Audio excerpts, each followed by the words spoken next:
नमस्कार, आप देख रहे हैं उज्जवल जम्मू न्यूज। मैं हूं प्रिंस चंदेल। जिस प्रकार आप सभी जानते हैं, कोरोना महामारी का जो दौर चलता हुआ नजर आ रहा है, उसी दौर पे जो है कई सारी एसओपीज, कई सारी गाइडलाइंस निकाली गई, जिसको लोगों ने बड़े अच्छे तरीके से जो अमल भी किया। उसी पे बात करने के लिए, चर्चा पे बात करने के लिए हमारे साथ जो है एक्स एमएलए जो है आरएसपुरा डॉक्टर गगन भगत जी हैं। आइए उनसे बातचीत करते हैं। डॉक्टर साहब, सबसे पहले तो ये बताइए कि एक एमएलए का क्या दायित्व रहता है इस कोरोना महामारी के चलते। नमस्कार प्रिंस जी, सबसे पहले मैं धन्यवाद देता हूँ उज्जवल न्यूज़ को और ख़ास तौर पे आपको कि आपने यहाँ पर आकर कम से कम मीडिया के माध्यम से जो चर्चा है उसको आम लोगों तक पहुँचाने की एक अच्छी कोशिश की है। और जो कि आपका सवाल है कि जनप्रतिनिधि का क्या एक दायित्व रहता है, मैं आपको बताना चाहता हूँ कि जनप्रतिनिधि होता है ना, जो वो एक तरह से जनसेवक होता है। और ख़ास तौर पे जब ऐसा समय आता है जब हर तरफ यहाँ परेशानी का माहौल और एक ऐसा माहौल जब डर का माहौल है और किसी कुछ पता नहीं है कि क्या करना है, कहाँ जाना है, क्या इलाज है, खाने का क्या है, रोजगार का क्या है, मतलब बड़ी परेशानियां जो इस समय जो खासकर 2-3 महीनों में हमारे लोगों ने देखी हैं, खासतौर पूरा देश देख रहा है। तो इसमें एक जनप्रतिनिधि का काम होता है कि कैसे लोगों के बीच एक विश्वास कायम किया जाए, जिसको जो परेशानियां हैं वो एक लेवल तक उसको हल किया जाए। क्योंकि एक जनप्रतिनिधि सब कुछ तो कर नहीं सकता, उसका भी एक दायरा होता है।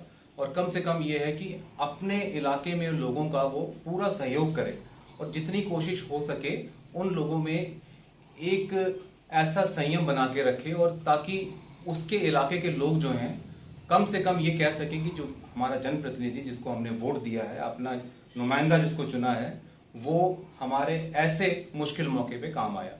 तो हमारी ओर से यहाँ पर लगातार जो खास तौर पे प्रवासी मजदूर थे उनको कैसे कैसे उनके अपने इलाकों में भेजने का जो एक कार्यक्रम था वो तय किया गया। और जितने जाना चाहते थे उनको हम लोगों ने क्या किया कि बसों का इंतजाम करवाया, और जितने लोग नहीं जाने चाहते थे तो उनको हम लोगों ने राशन की, खाने की पूरी व्यवस्था की। और खास तौर पर अब हमारे जितने भी कार्यकर्ता थे हमने उनको साफ निर्देश दिया हुआ था कि लोगों के बीच में जो अप्रीहेंशन है कोरोना की, खास तौर पर ये जो महामारी फैली है इसकी जो अप्रीहेंशन है वो खत्म करके कि कहा जाए कि जो बीमारी है ये बाहर निकलने से, मिलने जुलने से फैलती है। और इस प्रकार की चीजें जो थी हम लोगों ने अपने कार्यकर्ताओं के माध्यम से हर गांव में, हर जगह हमने कोशिश की कि लोगों तक पहुंचाई जाए। और हमारा इलाका जो है अच्छा इलाका है, किसानी इलाका है, बॉर्डर इलाका है, और यहाँ पर बड़े मेहनतकश किसान लोग रहते हैं यहाँ पर।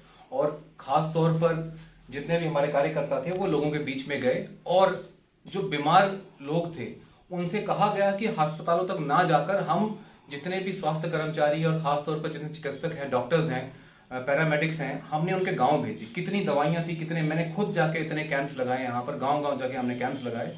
और लोगों के बीच में जो ये एक अफवाहें फैल रही थी कि कोरोना ऐसे हो गया वैसे हो गया, वो हमने दूर की। और 1-2 महीने तक हम लोगों ने एक विश्वास बना लिया लोगों के बीच में कि ये कोई महामारी है, ये काफी जो पूरे देश में फैल चुकी, पूरे विश्व में फैल चुकी है, इसका इलाज भी है।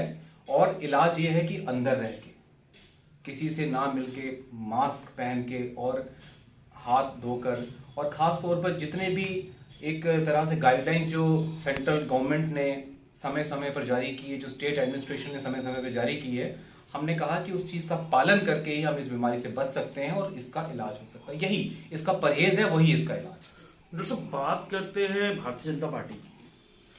370 के पहले तो भारतीय जनता पार्टी द्वारा बड़े सारे दावे किए जाते थे, बड़ी सारी बातें की जाती थी कि जो है जम्मू के साथ डिस्क्रिमिनेशन की अगर बात की जाए कि डिस्क्रिमिनेशन होती है, तो आफ्टर 370 जो है अब यूटी बनी है, तो यूटी में भी जो है डिस्क्रिमिनेशन लेवल जो है काफी ज्यादा बढ़ता हुआ नजर आ रहा है। उसका पहला उदाहरण ये है कि जो इलेक्ट्रॉनिक स्मार्ट मीटर्स जो हैं, अगर आप उसकी बात करें तो जम्मू को जो है 80,000 स्मार्ट मीटर्स और कश्मीर को जो है 35,000 स्मार्ट मीटर्स दिए जा रहे हैं। तो उसके बारे में क्या कहना है आपका? प्रिंस जी, सबसे पहले तो मैं तो ये मानने को तैयार नहीं हूँ कि जम्मू कश्मीर हमारा जो यूटी है, ठीक है, सबसे पहले तो मैं इसकी कड़ी आलोचना करता हूँ और ये मैं मानने को तैयार नहीं हूँ कि Jammu Kashmir is a UT. मैं बिल्कुल मानने को तैयार नहीं है, क्योंकि आपको पता है कि एक समय था जब जम्मू कश्मीर में प्रधानमंत्री होते थे जी, और प्रधानमंत्री कहाँ होता है? प्रधानमंत्री एक देश में होता है, बिल्कुल। और एक देश को आपने यूटी बना दिया। और मुझे नहीं लगता कि इतना छोटा जम्मू कश्मीर जो है इतना छोटा जो है, जम्मू कश्मीर है इतना छोटा नहीं है, काफी बड़ा इलाका है। और खास तौर पर मैं ये कहना चाहूंगा कि जम्मू कश्मीर जो इतना बड़ा राज्य है, ये छोटा सा यूटी बनाने के बाद आप यहां पर इतने लोगों को सुविधाएं यूटी के माध्यम से देंगे, ये तो मुझे लगता है कि शायद ये पॉसिबल ही नहीं है। और यहां पर सेंट्रल गवर्नमेंट की पता नहीं क्या मानसिकता है, उनकी क्या सोच है कि यहां यूटी बनाकर इसको हम वैसे कर लेंगे, ये कर लेंगे। और जैसे जिस तरह से 370 उन्होंने हटाया है, और ये आपके सामने ही है, उस पर मैं ज्यादा बोलना नहीं चाहता। और मुझे लगता है कि अगर हमने उस पर बातचीत शुरू की तो शायद पूरा समय उस पर चला जाएगा। तो मैं ये बताना चाहता हूं कि जैसे आपने जो बात की भाजपा की, तो भाजपा की जो राज्य की यूनिट है, मैं आपको बताना चाहता हूं ये बहुत ही कमजोर यूनिट है, बहुत ही ज्यादा कमजोर यूनिट है। और खासतौर पे जितने भी यहाँ पर नेतागण जो यहाँ बैठे हुए हैं, ये इतने ही कमजोर लोग हैं, इतने कमजोर लोग हैं, इनसे कुछ आशा नहीं रख सकते आप लोग। ये लोग जब सेंटर में जाते हैं, जो सेंटर के नेतागण होते हैं, उनके सामने ये जाकर कांपने लगते हैं, इनका मुंह बंद हो जाता है, कोई बातचीत करना भूल जाते हैं वहां पर। ये वो कोई बात ऐसी नहीं कहते वहां पर ताकि इनका कोई यहाँ पर नंबर खराब हो जाए, ना जाके यहाँ की कोई बात रखते हैं। उल्टा वो जो बात करते हैं उनकी हाँ में हाँ मिलाते हैं। अगर वो कहेंगे दिन तो कहेंगे दिन, वो कहेंगे रात तो कहेंगे रात। इसके अलावा यहाँ के जितने भी नेता हैं, जितने भी यहाँ पर शेर नेता बनते हैं ना, वहां जाकर ये मेरे सामने की बात है, मैं भाजपा में रहा हूं ना, मुझे पता है मेरे सामने क्या क्या तमाशे करते थे, मुझे अच्छे से पता है। वहां जाके इनकी पेंट गिली हो जाती है, वहां जाकर दिल्ली में उन लोगों के सामने कुछ नहीं बोल पाते। राजनाथ जी एक बार आरसपुरा आए तो मैंने वास्तविकता बताई उनको कि क्या यहाँ पर बॉर्डर के लोगों के साथ होता है। जब यहाँ पर 5 किलोमीटर की बात थी, ये 3 किलोमीटर कर रहे थे, तो मैंने 5 किलोमीटर राजनाथ जी से कहा और सामने कहा उनके, क्योंकि लोगों की समस्या अगर हम नहीं बताएंगे उनको तो हमारे लोग थोड़ी बताएंगे। अब जिसने हमें वोट दिया है, क्या वो मोदी जी के पास जाएगा, क्या वो अमित शाह जी के पास जाएगा, क्या वो राजनाथ जी के पास जाएगा? ये तो हमारा एक दायित्व, ड्यूटी है, इट्स अवर रिस्पॉन्सिबिलिटी उन लोगों के सामने यहाँ की समस्याएं बताना। और जितनी जोर शोर से हम समस्याएं बताएंगे तभी हल होगा। अगर चुपचाप हमने चापलूसी करनी है, हमने जाके उनके पांव दबाने हैं और उनकी हाँ में हाँ मिलाना, तो यहाँ के लोगों की समस्याएं तो वहीं की वहीं रह जाएंगी। और आज जो जम्मू कश्मीर की हालत हुई है वो केवल इसीलिए हुई है कि यहाँ के जो नलायक बीजेपी के लीडर बैठे हुए हैं, ये सिर्फ चापलूसी में लगे रहते हैं, अपने नंबर बनाने में लगे रहते हैं। और आज जो जम्मू कश्मीर का जो हाल बना है ये इन्हीं के कारण बना है। बात करते हैं यूथ की। इस टाइम पे जो यूथ है, काफी ज्यादा रोष प्रकट है यूथ के अंदर, क्योंकि जिस तरह 50,000 नौकरियों का दावा किया गया था जनवरी में कि हम जब यूटी आएगी, यूटी के बाद जो है 50,000 नौकरियां दी जाएंगी, तो वो महज एक सियासी जुमला ही बन के रह गया। उसके बारे में क्या कहना है? देखिए जी, जुमलों के ऊपर तो पूरी एक किताब बन जाएगी। जो भाजपा के सियासी जुमले हैं इन पे पूरी किताब बन जाएगी, और किताब के भी एडिशन अलग अलग होंगे। और इस साल के एडिशन की अगर बात की जाए तो 50,000 नौकरी वाली बात है। ये तो आप पहले से उठा के देख लीजिए, आप 14 से उठा के देख लीजिए। 14 से जितने भी जुमले थे इनके, आप बताइए कौन से ऐसे जुमले हैं जो अभी तक इनके पूरे हुए? एक भी जुमला इनका जो है वो पूरा नहीं हुआ है। और खास तौर पर रीजन मैं बताऊं क्या है, इनके पास विल ही नहीं, ये करना ही नहीं चाहते। ये चाहते हैं कि लोग पाई पाई के मोहताज रहें, लोग जो हैं राशन के मोहताज रहें, लोग इनके सामने हाथ फैला के खड़े रहें और इनको थोड़ा थोड़ा देते रहें और इनको कहें भी वोट डालोगे तो ये मिलेगा, वोट डालोगे तो ये मिलेगा। आज जो यूटी इन्होंने बनाया है इसलिए बनाया है ताकि हम जम्मू के लोगों को नचा सकें। जब चुनाव पास आएगा तब इसको राज्य बना देंगे और अपनी पीठ थपथपाएंगे कि हमने यहां पर राज्य बना दिया। और लोग बेचारे भोले भाले हैं, जम्मू के लोग तो इतने भोले भाले डुगर हैं बेचारे, इतने शरीफ सीधे साधे लोग हैं, इनको इनका चालों का पता ही नहीं। और 4G की बात है, आज देखेंगे कब से यहाँ पर जो ये लॉकडाउन चल रहा है, कितने बच्चे जो परेशान हैं, कितनी जो है पढ़ाई जो बाधित हो रही है, ऑनलाइन क्लासेस चल रही हैं यहाँ पर, कितना जो है पढ़ाई का सफर हो रहा है। और सबसे पहले 3-4 महीने नेट बंद रखा है इन्होंने। और मुझे लगता है शायद जम्मू कश्मीर पूरे विश्व में पहला ऐसा इलाका है जहां पर इतनी देर तक नेट बंद रखा। ये तो रिकॉर्ड बना दिया इन्होंने। और मैं तो कहूंगा नलायकी है, इतना बड़ा हमारा देश, इतना बड़ा हमारा सुरक्षा तंत्र, और हम ये कहते हैं भी आतंकवादी आएंगे और हमारी इस प्रणाली का फायदा उठा लेंगे, 4G चलेगा तो उनको फायदा हो जाएगा। भाई आतंकवादी आएंगे तो फायदा होगा ना। अगर आपने उनको बाउंड्री पे रोक लिया, अगर आपने उनको तारबंदी के पास रोक लिया, तो कहां से आतंकवादी आएंगे? 500 किलो आरडीएक्स लेके अंदर घुस जाते हैं और आपके इतने सारे सैनिक हमारे शहीद हो जाते हैं, तो नलायकी तो आपकी है ना, लोगों की नलायकी थोड़ी है। हमने आपको वोट देके सेंटर में बिठाया है ताकि आप रक्षा कर सको, फिर तो नलायकी आपकी है। अगर आज यहां पर आप 4G चलाने में सक्षम नहीं है तो आप इस्तीफा दीजिए जी। इसका मतलब नालायक आप हैं। हम परेशानी में क्यों रहे? हमने तो वोट दिया है, हमने तो वोट दिया आपको कि आप काम करें, लेकिन आप काम ही नहीं कर रहे हैं। आज यहां पर नौजवान जो परेशान है, आज यहां पर जितने लोग परेशान है, यूथ जो परेशान है, ये सिर्फ और सिर्फ इनकी नलायकी है। डॉक्टर साहब, बात करते हैं जिस तरीके से अब भारतीय जनता पार्टी जो है वो लोगों को आफ्टर ड्यूटी जो है, हम बात कर लेते हैं गिफ्ट पे गिफ्ट जो है दिए जा रहे हैं। अब तो टोल प्लाजा की भी बात करें तो बहुत अच्छे अच्छे गिफ्ट्स आने शुरू हो चुके हैं, तो उसके बारे में क्या कहना है? एक तरफ जो है भारतीय जनता पार्टी के प्रेसिडेंट है वो बोलते हैं कि यूटी के अंदर जो है टोल नहीं होता है, और दूसरी तरफ एक भाजपा के एमएलसी हैं जो बोलते हैं कि टोल की आवश्यकता है। उसके बारे में इनका दोनों स्टेटमेंट कंट्राडिक्ट है। देखिए जी, मैंने आपको बताया ना, भाजपा के जो लोकल लीडर्स है ना, यहाँ स्थानीय नेता जो है ना, ये मैं इनको कुछ समझता ही नहीं हूँ। बेचारे ये जो भी बोलते हैं, यहाँ बोलते हैं, वहां बोलते हैं ना, मैंने आपको बताया ना, इनकी कोई सुनता नहीं। इनका कोई भी लोकल स्टैंड ही नहीं है। ये जितने भी लोकल लीडर हैं, जितने भी आप नाम लेते हो, चाहे आप राज्य इनका अध्यक्ष क्यों ना ले लो, जितने भी लोग हैं, क्योंकि मैं तो अच्छे, मुझसे ज्यादा करीब से कौन जानता होगा इनको, मैं तो अच्छे से जानता हूँ। जितने भी ये लोग हैं ना, इनका जो सिस्टम है, खासतौर पर जम्मू का जो सिस्टम है, यहाँ पर जम्मू में इनके जनरल सेक्रेटरी, अब नाम क्या लेना, सबको पता है, ये जनरल सेक्रेटरी जो है वो केवल अपने ही लोगों को, अपने ही बरादरी को वो फायदा दिया जा रहा है, अपने ही लोगों को वो एडजस्ट करता फिरता है। और आज जो जम्मू कश्मीर बीजेपी की जो हालत हुई है, ये उसी व्यक्ति के कारण हुई है, और उसी व्यक्ति के कारण एक कमजोर सा एक आपको प्रेसिडेंट बना दिया जाता है, उस प्रेसिडेंट को रिपीट कर दिया जाता है ताकि जम्मू कश्मीर की जो भाजपा वो कमजोर रहे और वो व्यक्ति उसको कंट्रोल करता रहे। खैर, अलबत्ता इस बात को कहीं और करेंगे, और मैं उस बात पे आता हूं। पहले जो तोहफे लगातार दिए जा रहे हैं, और सही कहा आपने, जो पहले डोमिसाइल सर्टिफिकेट्स देख लीजिए, टोल प्लाजा देख लीजिए, फिर लगातार ये झड़ियां लगाई इन्होंने तोहफे की। ये तो नौजवानों का जो भविष्य है, आप देखेंगे जम्मू कश्मीर में कोई क्यों रहेगा। यहां पर आपने सब कुछ खत्म कर दिया। 370 टूटने के बाद अब जो बाहर के लोग यहां पर आकर जॉब कर रहे हैं, यहां के जॉब्स भी खत्म हो जाएंगे। एक टाइम ऐसा आएगा, जम्मू के जो नौजवान है, आज सुबह की बात है कि मैं पेपर पढ़ रहा था, उसमें मैंने देखा कि जम्मू कश्मीर भाजपा के एक प्रवक्ता है, मुख्य प्रवक्ता है, वो कह रहे थे, बहुत बड़े वकील हैं, वो कह रहे थे कि हमने टोल प्लाजा इसलिए खोले हैं, इसलिए वहां पर ज्यादा खोल रहे हैं कि कोरोना में बहुत खर्चा हो रहा है, कोरोना में बहुत खर्चा हो रहा है, तो खर्चे को पूरा करने के लिए हम टोल खोल रहे हैं। अब आप देखिए कि जितना टोल का ये जो खोले जा रहे हैं, शराब की जो दुकानों में जो कीमतें बढ़ा रहे हैं, ये जो लाइसेंसिंग फीस बढ़ा रहे हैं, जगह जगह जो ये जनता की जेब खाली कर रहे हैं ना, ये सारा का सारा पैसा जो है ये कोरोना के इलाज में लगा रहे हैं। तभी आपने जो पीएम केयर फंड है, जो उसको आरटीआई एक्सेस नहीं दिया आपने, वो पैसा कहां लग रहा है। और आपने देखा होगा कुछ दिनों पहले जब ये होड़ मची हुई थी, जितने भी भाजपा के, जितने भी जम्मू कश्मीर के जितने टुटपुंजी नेता थे, वो जगह जगह जाके चेक पकड़ के घूम रहे थे कि मेरा 2 लाख, मेरा 5 लाख, मेरा। और जितने भी यहाँ ऐसे जो आपको पता है, जितने भी खासतौर पर जितने व्यवसायी हैं यहाँ पर, जो चापलूस हैं भाजपा के, वो अपनी अपनी लेकर जा रहे थे, देखो जी मेरे 2 लाख आ गए, मेरे 5 लाख आ गए, मेरे 50,000 आ गए। ये जा जाके इनके एक तरह से इनको लगा हुआ था कि जो नेता ज्यादा ग्राई करेगा उसको शायद ज्यादा अच्छी पोस्ट मिल जाएगी।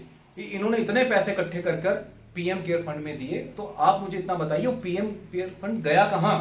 इतना पैसा इकट्ठा हुआ, पैसा लगा कहां?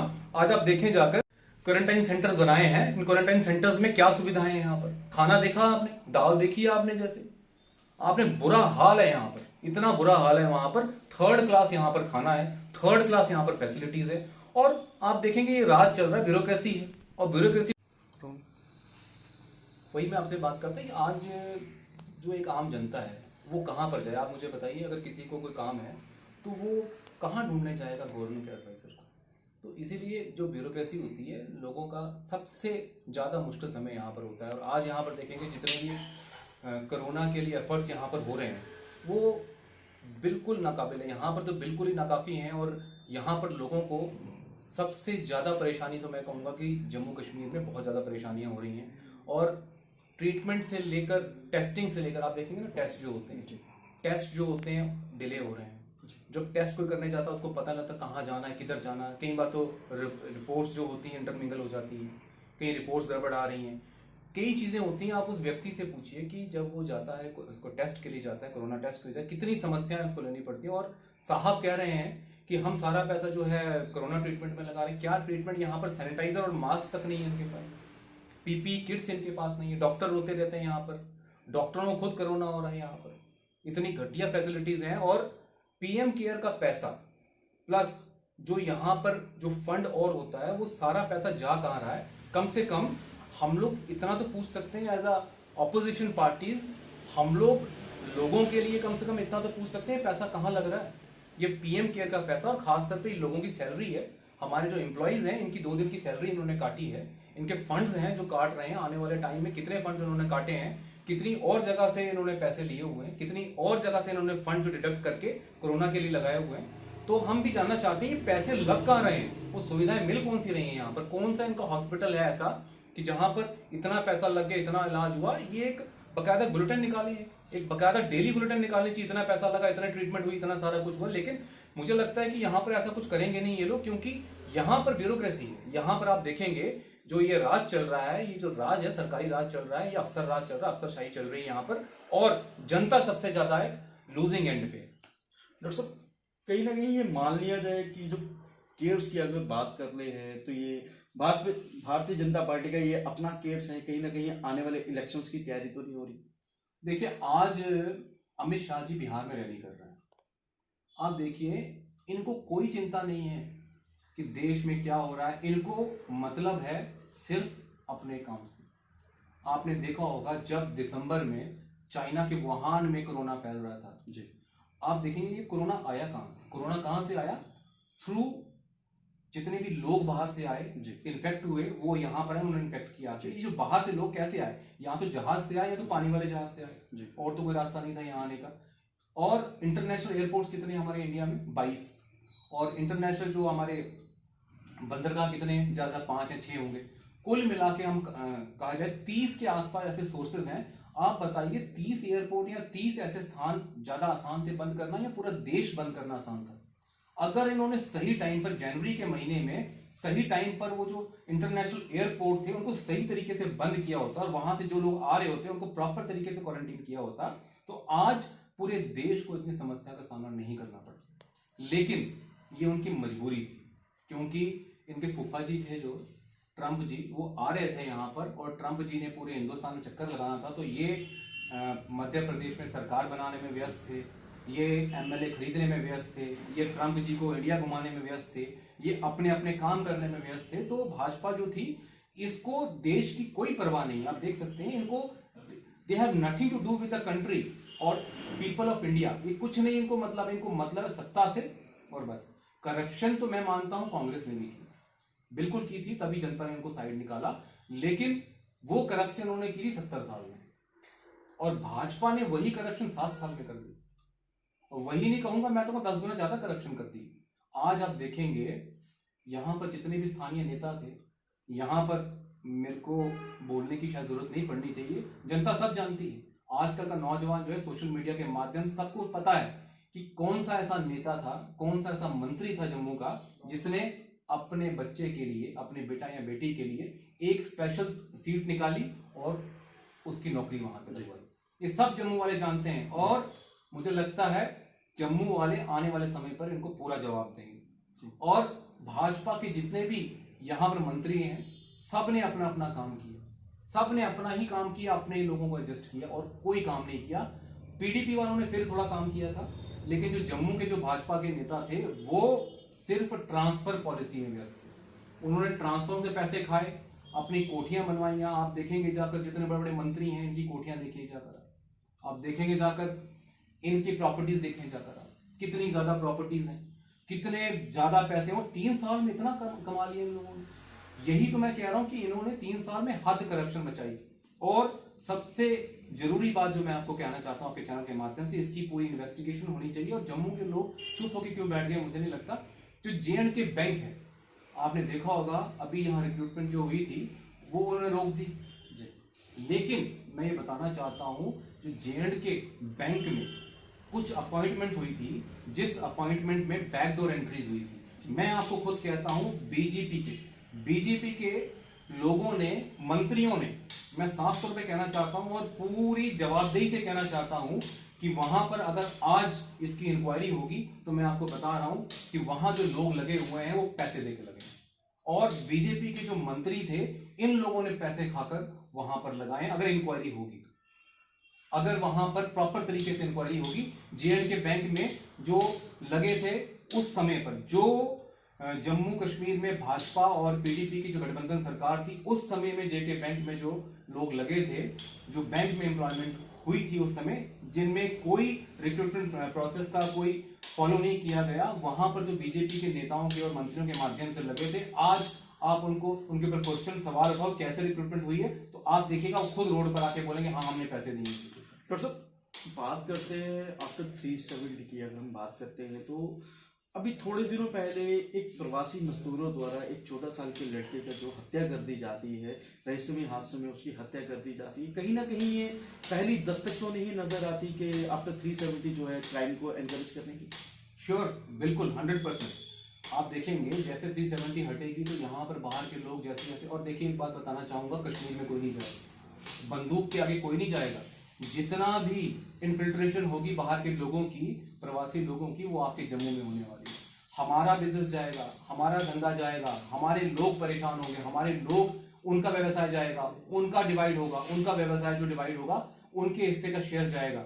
आप देखेंगे यहाँ पर, देख लीजिए आपने देखा होगा अभी जम्मू से लेकर आरसपुरा तक आप आए हैं, रास्ते में जितने भी यहाँ रेडियां लगी हैं, जितने भी यहाँ पर फ्रूट की रेडियां लगी हैं, सब्जी की रेडियां लगी हैं, टोटल इन लोगों का वहां पर कब्जा है। और आने वाले दिनों में आप देखेंगे जैसे जैसे ये प्रोसेस चलेगा, आस्ता आस्ता जो जम्मू है इसकी पूरी डेमोग्राफी चेंज हो जाएगी। तो जम्मू है वो बिहार, यूपी बन जाएगा, झारखंड बन जाएगा। यहाँ पर डोगरे जो है बिल्कुल नहीं रह जाएंगे, और नौजवान जो है इसको भली भांति समझते हैं, लेकिन पढ़ लिखे बेचारे क्या करें। जो जम्मू की भाजपा सरकार है ये तो छोटे मोटे जॉब देती नहीं है, 50,000 जॉब इकट्ठे देती, जो ना कभी मिले हैं ना कभी मिलेंगे इनको। ये थे हमारे सर पूर्व विधायक आरएसपुरा के जो गगन बख्शी, जिन्होंने भारतीय जनता पार्टी को आड़े हाथों लिया और बताया इनकी जो रणनीतियां रही पिछले दिनों जो काम करने के लिए, वो रणनीतियां जो है बिल्कुल विफल होती हुई नजर आई हैं। हमारी अगली अपडेट के लिए बने रहिए उज्जवल जम्मू।